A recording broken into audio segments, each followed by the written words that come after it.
Hello, slow parenting family from across the globe. Thank you so much for joining us on another interesting episode of the Slow Parenting program on Nostalgia Media. My name is Richie Adewusi, your regular host. Today promises to be another interesting episode on this program.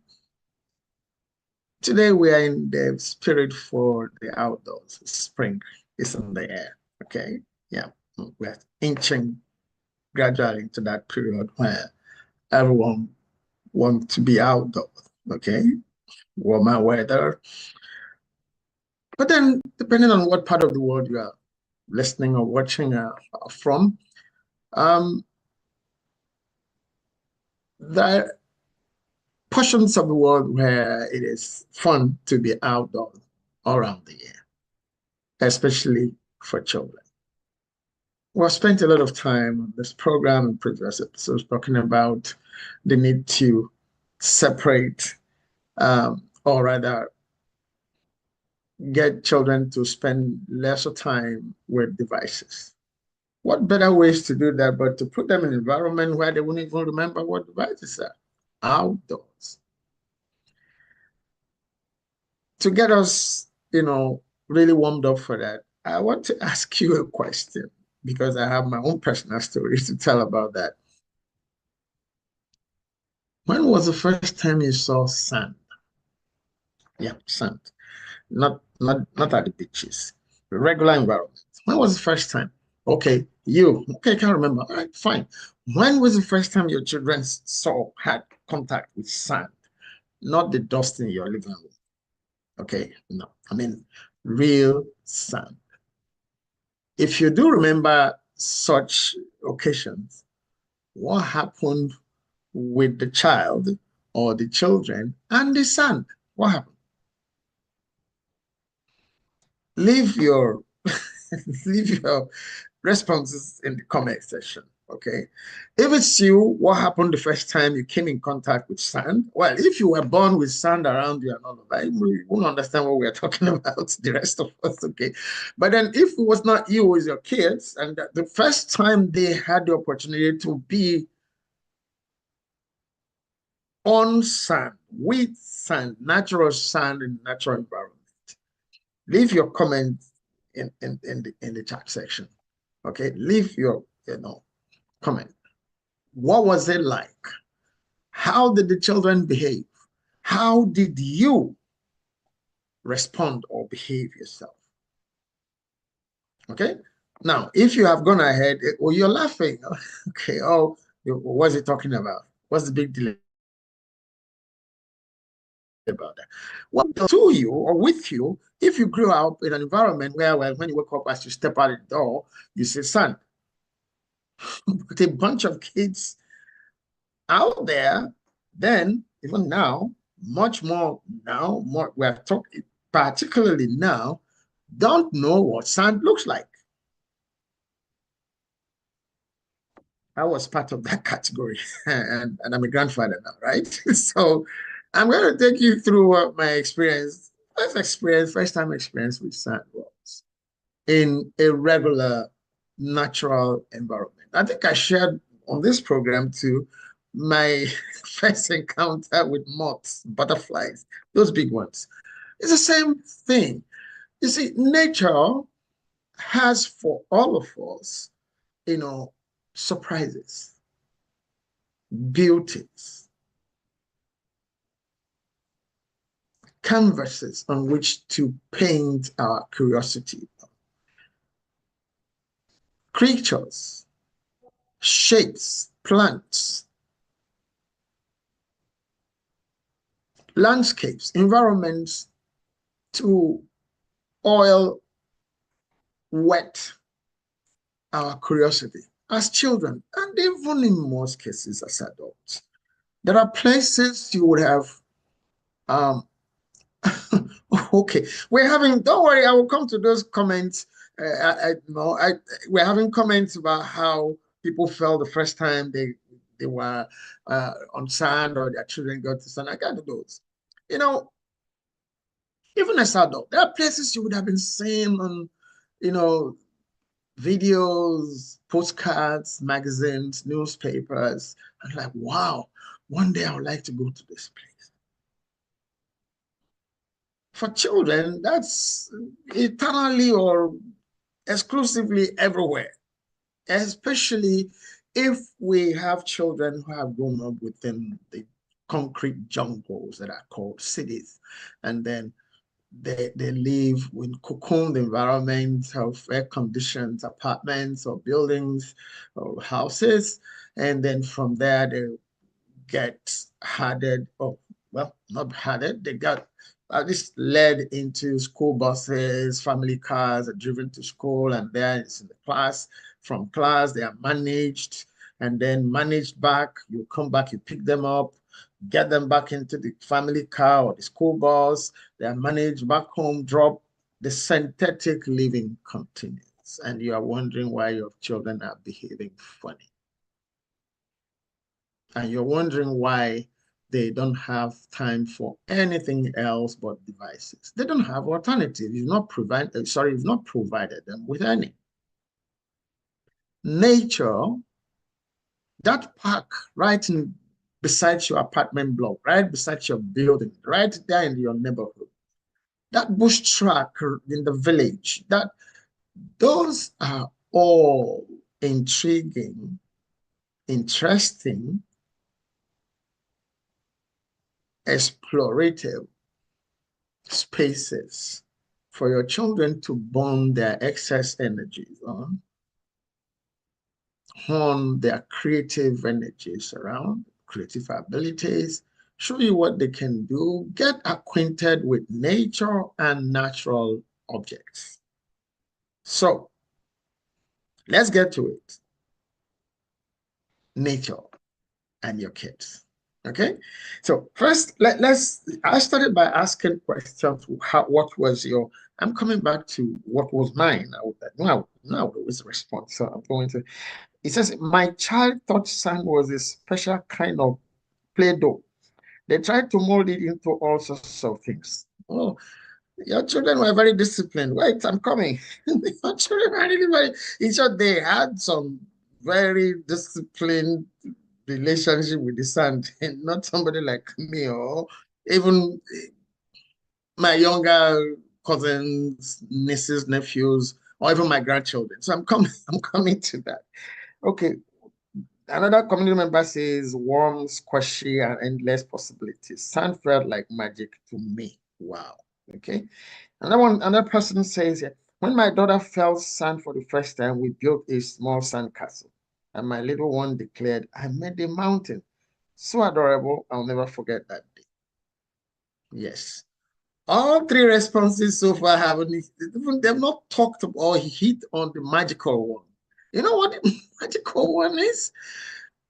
If you're watching, this is the slow parenting program, by the way. My name is Richie Adewusi, and we are talking about children and the outdoors, okay? The open environment. The first time I had an acquaintance with the sand, the first thing I did was try to eat it. Don't laugh. Don't laugh. Anyway, you could go ahead and laugh because I was not the only one. And as time went by, I watched my younger, well, cousins, nieces, nephews play out. I mean, do the same things. They get out, they come to visit in the village then, and their mothers and fathers will be wondering, don't come go on the sand. When everybody looks away, the child, they will find their ways to what you call dirt, sand. They pack the sand before you know what they are. Think them out. Yes, curiosity and getting acquainted with nature in its real form. Okay, children, out of curiosity, don't know what sand is. They'll scoop it. Some will play, yes, some. But then if we have an understanding that children, most things children can pick, the next place is going to is where? The mouth. So they saw they come in that to acquaintance with for the first time. We scoop and they go into the mouth. It didn't kill anybody. I didn't know. I don't have any report of any child falling ill because they ate sand. Because again, that's a natural thing. Okay, that's a natural thing that would happen, and then because it's a natural thing that will happen, it is, not to be seen as something unusual or something that to be prevented or avoided. It's nature. It's nature. The same way I got chased by a moth in my, well, preteen years, as it were, some other children would follow butterflies and moths to wherever they're going. As a matter of fact, I have experiences of nieces and nephews crying when the butterfly they are following would have flown out of reach and they can't find or follow them anymore. But the next thing is gone. What is gone? I was the butterfly has gone home now. Okay, want to follow butterfly home. Those are natural experiences that you cannot manufacture in your living room, in your cocooned, synthetic, sanitized environment. Don't get me wrong. I'm not saying that sanitary or clean or debt-free, germ-free environments are not good. But we need to let our children come into acquaintance or get into acquaintance with nature and natural objects. It helps them mentally, it helps them physically, it helps them emotionally, and relationally. Because on those open ground, they can run, they can compete even without your prompting. They could see who could outrun, each other or themselves. They could go on discoveries. Oh, I found a baby snail. Oh, I found an ant. Look, follow. When my son was much younger, he will follow an ant as it comes out of a hole and follow it for the whole day if was possible. And it was always amazing to watch such. Okay? These days, what are the options our children have? Okay? Why is it necessary for us to make time to have the children get into the open, embrace nature, get on the sand, scoop it? Yes, go ahead, put it in there. They might swallow some few. Well, what follows will follow. They will be okay. But they are natural, experiences that our children need to have. We have another community member here saying, have you seen any personal example of stories of children who changed positively after spending more time in nature? That's a long, this is an essay for a PhD class. But we don't know that from personal experience. We always wished to go back, to the villages. After we go back to the city, we would have spent time with our grandmother. Same thing, my younger nieces, nephews, and cousins. Same thing, my grandchildren. Same things now. Now,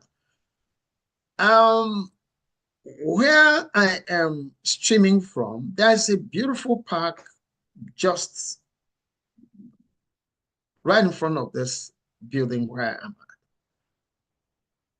I've sat in the park there and watched children refuse to leave. And I have seen families return time and again with the same children, just run around. The volleyball court, I think it's called a court, the volleyball court in that park has sand. It's not grass, has sand. Same thing I've just described to you earlier. The smaller kids, they'll find their way there and you see them scooping. I see the same experience that I saw in Africa, here in Canada. And these children, forget what color their skins are, whatever, they behave the same ways.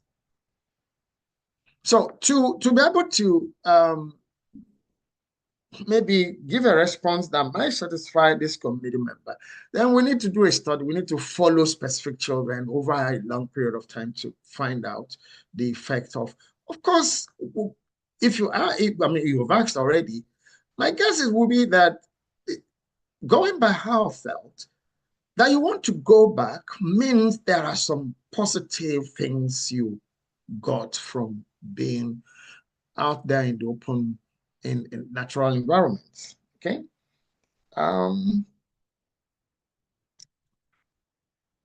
Okay. This one says, would you say children should have outdoor time every single day? Too much of everything is not good, whatever it is. Okay, whatever it is. And when you expose individuals, anyone, whatever age, to the same things every time, the things lose their favor. They lose their taste. They lose their pull. Okay, magic. No, it shouldn't be every time. First, you don't even have time to take your children, except of course if you live in a building, if you live in an environment where you have a ground, children can go out every day. Of course, necessarily whether you like it or not, if you live in such environment, the children will find their way out. Then it becomes a relief for you to even guide them to do that on their own, supervised, of course, time to time. No, but if you live in an environment where you don't have such a luxury, you live in the concrete jungle, as we have alluded to earlier, where you have to make some effort to get to some natural environment, a park, a beach, a trail, you can't do that every day. It's not even conceivable that you go to. First, the children have to go to school. There are other routine things. You got to go to work. There are other things. But having planned and structured and sustained exposure with natural environment is good for everyone, including yourself, especially the children. It's not likely that when the children are out there in the park that they'll have time to be playing computer games. There are such children, don't quote me wrongly, there will be such children that will even sneak their gaming console inside their bag or pocket as you are leaving home to go to the park. That becomes another reason why you have to take particular interest in what each person is having on him or her as you plan to go out. Times out in nature should not be times for carrying gadgets, just like dinner, meal times at home should not be times for gadgets. When you have to take your children, either biological or your children by trust, you want to take them out to experience natural environments, that's not the time to carry any devices.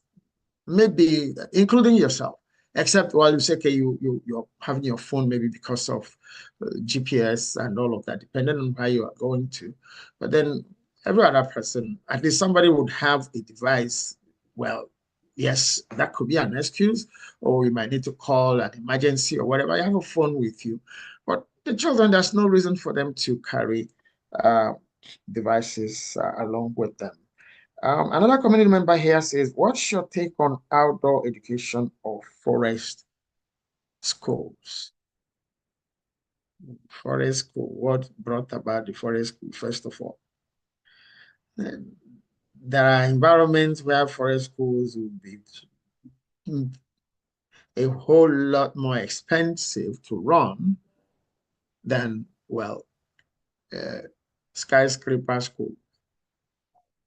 Because again, if you have individuals who live in places where they have to travel two different means to be able to get to forest environment, that would be expensive. But if you're running a school in the forest with people who are living in villages, did you have a choice for? I didn't.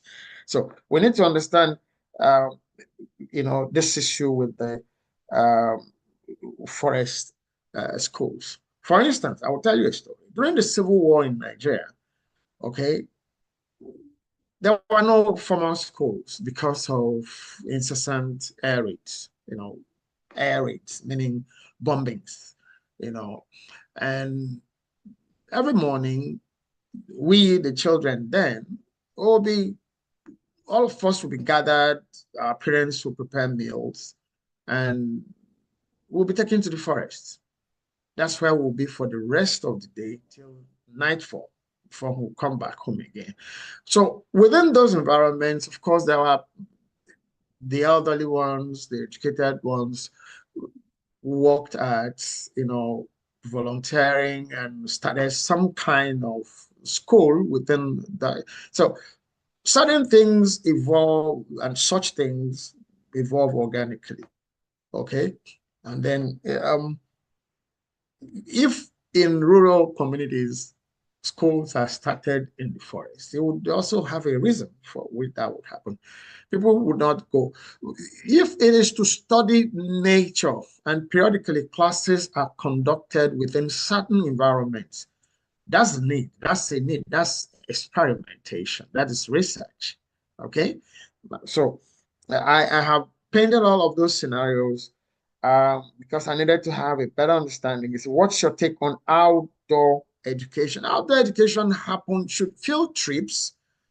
My understanding of outdoor education, field trips should happen, have been happening, should continue. Children should be taken on local field trips and not so local field trips, depending on what the issue areas and interests are, by their families, by clubs within the neighborhoods that they belong to, that their parents belong to, church, groupings, neighborhood clubs, and all of that. So outdoor activities um, organized by different groups. It's not just groups, sorry. It's not just families, not just your parents taking you out. Children can go even without the parents, so long as they have parental consent to go on such trips, and parents get to endorse and give consent and know what's going to happen, ask questions, get responses about how their children will be taken care of, or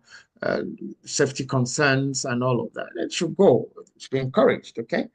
And there's another one here says, are there specific age groups that benefit more from nature exposure, or is it equally important at all? It's important at all stages.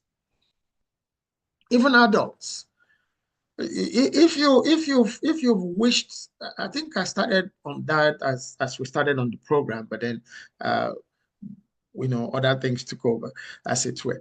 You want to go to a particular place as maybe a young person, time, school.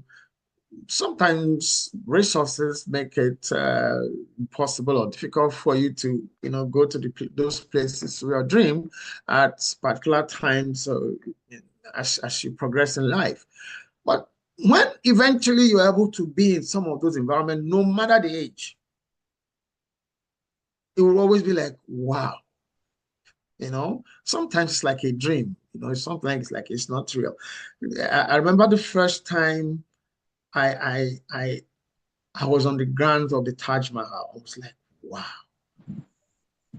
I had read so much, seen so many photographs, I've seen videos, and there I was on the ground of the Taj Mahal. I began to wonder how somebody could have conceived of somebody. Forget whatever other stories that surround the place. The whole idea that somebody actually had this done, you know. Meanwhile, some of us live within environments where we see things on a daily basis and they don't mean nothing. They don't mean anything to us. And they didn't even mean anything to you to start with, because you were born in that environment, you see every day. But Imagine people who are born near beaches. The beach don't have any special attraction to them. It's just in the environment. Now you have to come from somewhere to, it's a big deal. You're going to the beach.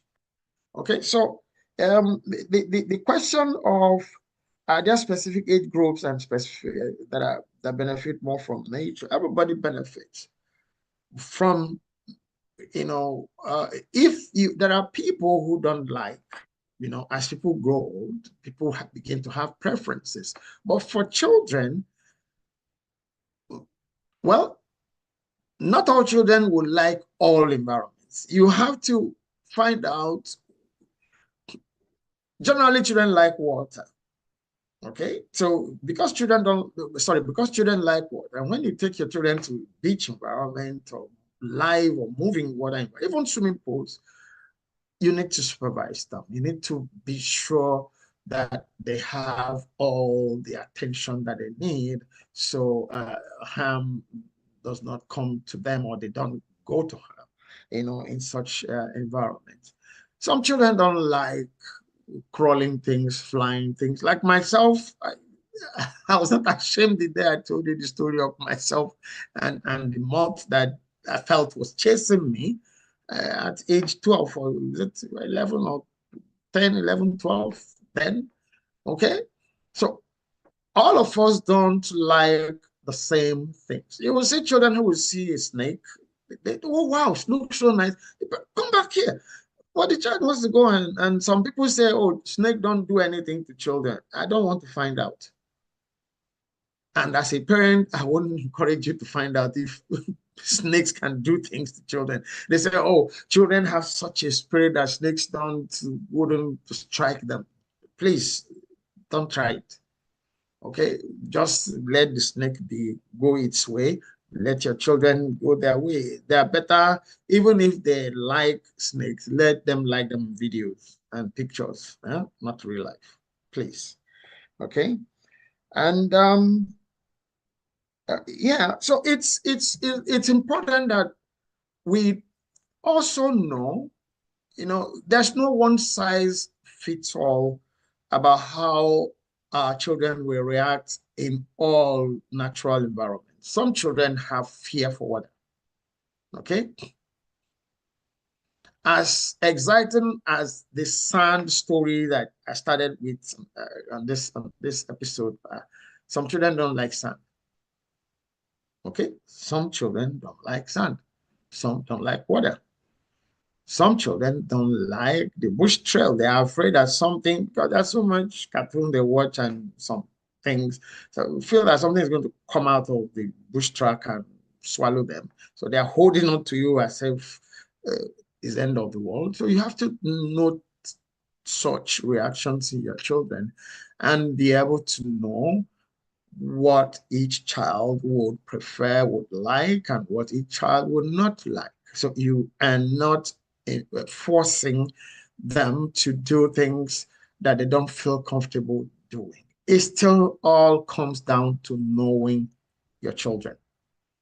First times, yes, being around such environment, you take your notes. Don't take anything for granted. Observe and see how each child, if you have more than one, would react. If it's a child, watch to see how that child reacts to that environment. And then it helps you now to know where to go next. Okay? How often, if you can afford it, do you want to go? I remember going on a family holiday to Dubai and going on we bought tickets to take a ride to go to the top of the Burj Khalifa. And I won't mention which one. And someone said that I'm not going. Are you kidding me? Well, you know how much this ticket is? But you said yes, that I'm going to go. And suddenly the person didn't want to go, go to the top of Burj Khalifa anymore. So you have to know such, things. And so next time when you're planning, you already know that this person is not going to want to go to this place when we go in there. You look at, when we went on the desert safari, everybody was excited to go on the sand thing again. we need to find out what would interest our children, even in the outdoors, even in the open, even in nature. Okay? Don't take your children to places where they will do is get frightened for the entire visit period. Okay? If it was the first time, note, apologize. Oh, so, I didn't know you feel like that. Come on, it's okay. It's okay. Don't worry, we'll soon go. If you can afford to leave, okay? If you can afford to leave. If there's any special reason why you are there, sometimes people go for programs, you know, serious programs, but take their children along. So, oh, the children would like it to come along. But you get there, you find out that your child don't want, it's not comfortable in that environment. You can make an arrangement for, you continue with your program, but if you went with your partner, your spouse, or some of your other, if you went there with more than one child, the other children, you could leave them somewhere else safe and finish your program. But you would have noted that this child does not like. Okay, so we're going to take a break now. We will watch a video. So you don't take my word for it, all of it.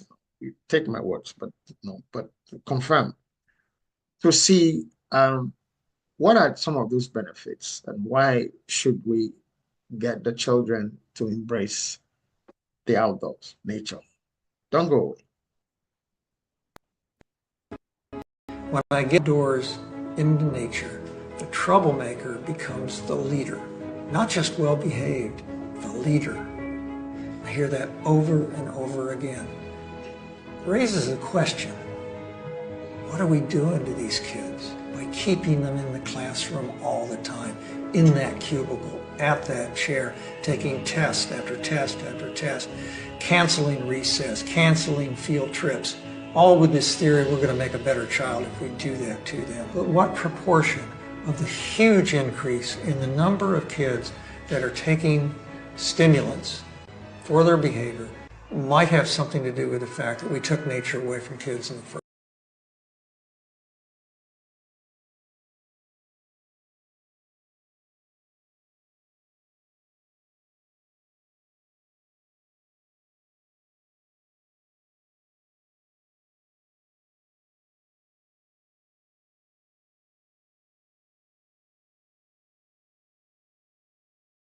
Not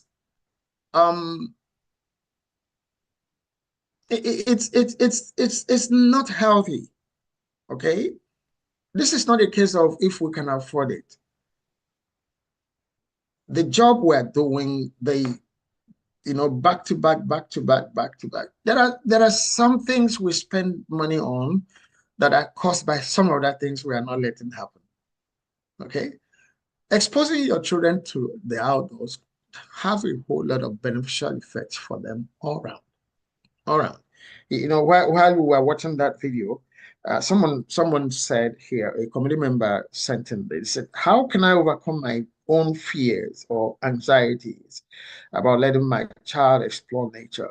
There are so many things that could hurt him. Yes, there are so many things that could also hurt him inside. As a matter of fact, the things that could hurt your child inside are more than the things that could hurt your child outside. But like we've been saying from the top of the program, let your children be supervised. I mean, not the helicopter kind of supervision. Let they are in the field. Be sure that there are, safety. Yes, be cautious. Take precautions about safety issues. The children go. It's a field. It's an environment, open field, and all of that. They run. They will fall. Yeah, sometimes there'll be bruises. And so get ready, have your first aid kits ready to, clean up bruises, covered bruises up. They are all parts of acceptable risk taken in having your children grow up and take responsibility, make mistakes, and learn from that mistake. That fall, that bruise will probably help that child to learn how not to run in a particular way again. But if that child does not take that fall will always happen someday in some other places at some other time. Okay? So, yes, it is true that there are things that could hurt them. But inside your apartment, inside your house and your building, inside your compound, there are myriads of other things that could. Someone shared a very heartrending story with me yesterday, just yesterday. A family went to buy plantain. And this story happened somewhere in Texas, not somewhere in the Congo. I went to buy plantain at the store, an African store. Of course, the plantain wouldn't have grown around that place in Texas, Abi? Yes. Okay, they would have imported them from whichever part of the world. Plantains in this part of the world not necessarily get imported just from Africa. Some of the South American countries grow plantains, grow bananas, and other food crops that get transported. So this is not about where did the plantain come from. That's not what the issue is. But they bought this plantain and they were going home. The children were fooling around with the things that have been bought. Maybe that one might not have seen the plantain before. I was fooling around with the plantain. I'm like, wow, yeah, wow. As if maybe something pissed. And they didn't know. I didn't take notes. By the time they got home, sorry, the unthinkable had happened to the child. It was only during investigation by 911, who they call 911, that, okay, where did this happen? They went to check where the plantain was, check the plantain, and they found out there was a snake on the plantain. So a snake had bitten that child. Well, it couldn't be said that it was out of the carelessness of the parents. No. You went to a shop, you bought a bunch of plantain, you were taken home. Nobody could have thought that, I just brought that up for you to know that wasn't in the forest. That wasn't in the park. That was, you went shopping, you are paid, you put the plantain, bunch of plantain inside the bag, whatever is in your car. And the children, out of curiosity, are just looking, well, what is it touching? And then something happened. So anything could happen anywhere. The watchword is caution. The watchword is care. The watchword is attention. Check to see that where your children are, whether at home or in the open, in nature, that to the best of your ability and knowledge, they are safe. Okay? They are safe. All right. So there's another contribution from a community member here. He said, what are some ways to make nature experiences accessible and enjoyable for children with special needs? Same way you make them accessible to children with regular needs. Same environment, but because of, depending on the particular needs that that child, the special need has, you make that experience, you package that experience, you present that experience in a way that child with a special need would enjoy it. I'll give an example. A child who has physical challenges, that's on a wheelchair, for instance, can be expected to run with the siblings or the friends when they dash off. An adult could play that role, and that child could still enjoy that experience. An adult will become the driver of the wheelchair. The other ones are running, but you are the adult. You just be sure, yes, you can outrun the other one. Don't outrun them. Push the wheelchair at the pace at which the other ones are running. And you could even have an agreement with the ones who could run to say, look, hey, guys, when I get to certain, just slow down so that John wins. And the child, yeah, I won. That's a wonderful, memorable experience. Okay. If it's a visually challenged child, you describe what is happening. Okay, so it cannot be a one, again, size fits all experience, depending on the kind of special challenge that that child or those children will have. And then, of course, these days you have specialists in different areas of special challenge who are trained to help. It might not be accessible, such might not be accessible to all families, but within your family environment, you'll learn how to cope, or how to support, how to help, such children if they are members of the family. Okay, I have seen where families are in the park, this same park here, and the child is physically handicapped, is in a wheelchair. And the other children are running around, and parents just put the child in the wheelchair there, and they are grilling one thing or the other. No.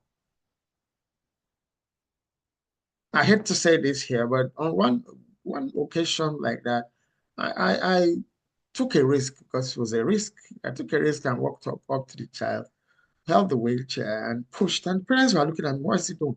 It was a risk, yes. I joined all the other children, and suddenly the parents were like, oh, wow, so this is, and yeah, and they took over. Okay. So yes, you've taken the child to the park. It's there with other children. It's not that child making that it could get out of the wheelchair, run with other children. You create that experience, you create that fulfillment for that child and make it happen for the child. Be happy. That child in the wheelchair, the expression whilst just sitting there in the wheelchair with the parent was different from when that child was now being wheeled to join uh, the siblings or the other children. I don't know whether they're the same family. There were about 6 other children and that child. And everybody, even those who are gone before now, they didn't leave that particular child behind anymore. They took turns down, but somebody needed to, say, hey, let's not leave this person, behind. That's another one. How can I make outdoor activities appealing to my children in the first place when they're already addicted to screens? The first thing is to get them divorced from the screens when you go out. Start. And experience have shown that most of those times, of course, they've gone out, they've been out, they've run, they've burnt a little bit of the excess energies that they have. By the time they get back home, some of them, not all of them, okay, and these things don't happen the same way for all everybody, including adults. Okay, some people, no matter where they've been, the first thing that happens when they get home is go to bachelor device to check it out and all of that. So probably will be the same thing with the children because that's what they see you do. But then to now say, how do you get them off devices, to get them interested in outdoor activities if they're already, not my word, the word of this community member, if they're already addicted to screens? Get them disaddicted to the screens when you are going outdoor and increase, if you can afford it, increase the frequency of the visit to the outdoor place. I said, if you can afford it. And of course, even if it's something you said, I can afford that. Remember, on this program, we've always talked about setting boundaries, agreeing on boundaries, setting them and enforcing them. Devices are not necessarily bad on them. It's how we use them that are the issue, ourselves and the children. So if you don't have that luxury of time, space, and resource to take your children regularly out, if you live in a house where you have the large fence compound, it's easy. Let them go and burn their energies on the grass, playing rugby, playing soccer, volleyball and all other things outside. You increase their outdoor times if you have such environment. If you live within an environment where there are community parks and things like that, create more time for them to agree on more time for them to go to such places supervised, and then of course, when they go to such, you don't carry a telephone and you're playing a computer game while you're playing basketball. It's not possible. Well, it is possible, but then something terrible is most likely going to happen. That phone might not come back the same because it probably got broken. And of course, when it gets broken, oh, thank God, no replacement. So the child will leave it the next time. Then you increase those. The important thing is to agree on routines. We go back to setting boundaries, agreeing on boundaries, setting them, and agreeing on consequences and rewards. And we'll keep saying, enforce consequences and rewards. Enforce the boundaries. No telephones, no devices during this time, during that time. Everybody, what do we say? Mommy, what if well, when those I happen, we think about it that happen. Generally, this is what everybody will agree. Oh, yes, you agree.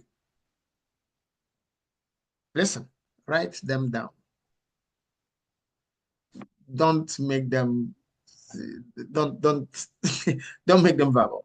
Okay, don't make them informal. Formalize them. Write them down. Possibly print copies and give each member of the family. Put one somewhere where everybody has access to go to read. If you say, I don't have my copy anymore, you never know the kind of stories you hear when people come to defend themselves about some misconduct. They are very funny defense. You wouldn't even know the kind of lawyers you have at home until certain things happen. Okay? But let's not forget what we are discussing here today. We're not discussing boundaries. We are discussing the outdoor and our children. Okay? How do I handle outdoor meltdowns or tantrums? I get them a lot from my daughters.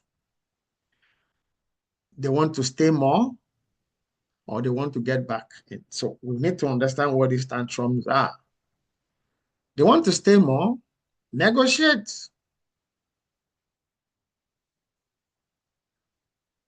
They don't want to stay, negotiate.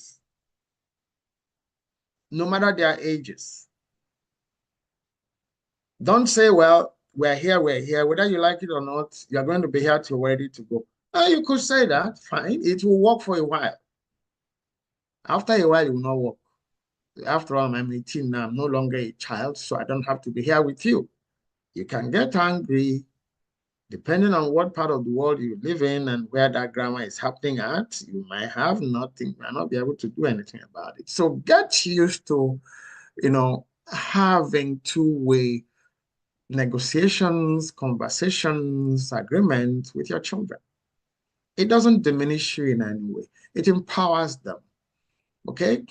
It makes them much more assertive, able to take decisions, able to negotiate issues when you are not there, with their peers, with their colleagues, with their partners, eventually. Okay? Don't say, why would I come and be discussing with the child? He has to go and do what he has to do. You could do that, but you're not helping the child. That you're negotiating, you're also teaching that child some skills. Negotiation skills, communication skills, skills that get them ready to share, to accommodate, to tolerate, to lead or follow, as the case might be. Okay? If it's your way or the highway all the time, one of them will become you, and one of them become the other one that must follow. And wouldn't know what to say. This doesn't make sense for me to follow because it's been conditioned to follow. Whatever it gets to is follow. Okay? So we have to know what those meltdowns are. Like I've said, if it's about, Mom, can't we stay more? I have seen that a lot of times at beaches, at outdoor environments, at recreational centers. I don't want to go. I don't want to go. Negotiate. We'll come back another time. But right now, we have to go. You know, remember, we agreed. We agreed before you leave home how long you're going to. Next time. Maybe that's the first time that's happening. You didn't know that would happen. So when you go into any place, agree on when you are going to leave and let everybody remember when you arrived at the place, this is when we have agreed we will leave. Everybody, yes, yes, yes. Okay. Why? Because I have a meeting that we have to go to and I can't leave you here. Agree on discuss, have those discussions first. It does not diminish you. It lets your children understand that it makes sense to have plans and follow the plans. Okay? Don't get to take abrupt decisions. Now, okay, now we're going now. Why are we going that? You said we're going to be here till 4. It's only 2:30. Oh, well, something came up. I have to leave here. Well, some things can actually come up. We'll have to leave now is not the answer. You negotiate again. Guys, I remember we said we're going to leave at Stanford. However, something's come up that has to go. If it's something that, if you are there as a family, if it's you, the dad that has to leave, negotiate. Their mother is there. They agree. Let it be an agreement, and you can apologize and go and leave them. If it's the mother too that has to go, it understood. That's also the routine. But if it's something now that, look, maybe you are the only one who could drive, you drove them there. Well, that means that everyone has to leave. You also have to be nice to say, okay, guys, yes, this is not the plan, but I'll make it up to you. Okay? That's tantrum number 1 from my own reading about I don't want to leave. We don't want to leave. Why should we leave now? This is not what we agreed. Fine. Okay. The child is quoting your own law, your agreed laws to you, your boundary you've agreed. 2 hours will go, but you want to leave after 30 minutes. The child is pushing back. That's tantrum. The other one is, I don't want to be in this place. I don't even know why we came to this place in the first place. Well, did you discuss where you are going? Did you get the children to pick where they want to go? Do that. Engage the children about where they would like to go to. And take lots if you like. There could be different, if you have more than one child, different children might want to go to different places. But it's okay. Today, this time, we'll go here. Let's vote. Those who want to go here, we did that. I used to do that in my own family. People, okay, why do we go? Why are we going on holidays this year?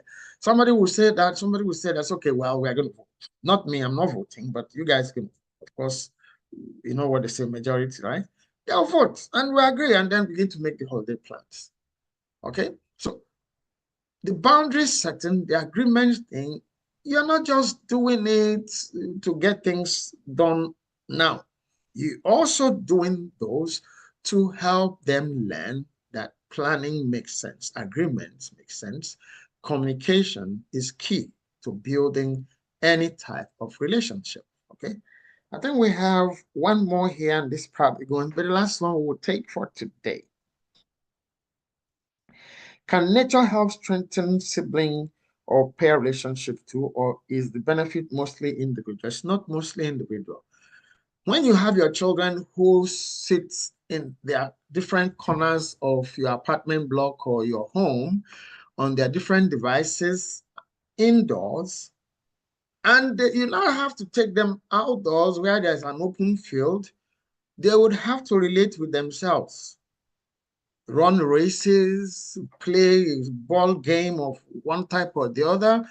There are different gadgets that you could get to who could skip more counts on the skipping rope. There's so many things that could happen, and they would necessarily not have much of a choice but to relate with themselves because the devices are back home. Okay, so yes, having your children outdoors would build relationships, sibling and otherwise, even yours and theirs. Okay? Even yours and theirs. It's not just the individual. As a matter of fact, it's not very easy to remain individualistic in the open. You want to share what you have found with other people. That's a relationship thing. You want to show somebody you can outrun him or her. That's a relationship thing. You know, you want to show somebody that you can throw a certain object, that you can skip more, that you can do press up more. It becomes many competitions that keep relationships going. Oh, the outing we went today, this was a champion for skipping. Oh, this person shot the most baskets the last time we went. I'm going to, I'll shoot you the next time. Well, that paves the way for another time of getting out there. Okay? So if this has been interesting to you, please, if you have not subscribed so far, please subscribe to support the Slow Parenting program. And then do share, go on, click on the share button, share this program, invite your friends over. And thank you, all of us, all of those community members who have sent in questions or comments. We appreciate you. We thank you for your engaging, your participation. Support us, subscribe, share this live stream. Go to our website, or sorry, our YouTube channel. We have, videos from previous editions. Share them. Invite your friends to also share. We would appreciate you. Okay. Thank you so much. Stay well. Embrace the outdoors. Keep talking. This is still the Slow Parenting program. We come to you every Wednesday, 2 p.m. Eastern Standard Time, US and Canada, and 7 p.m. West African time, including Nigeria. My name is Richie Adewusi. Till we meet again next episode. Bye-bye. Stay good.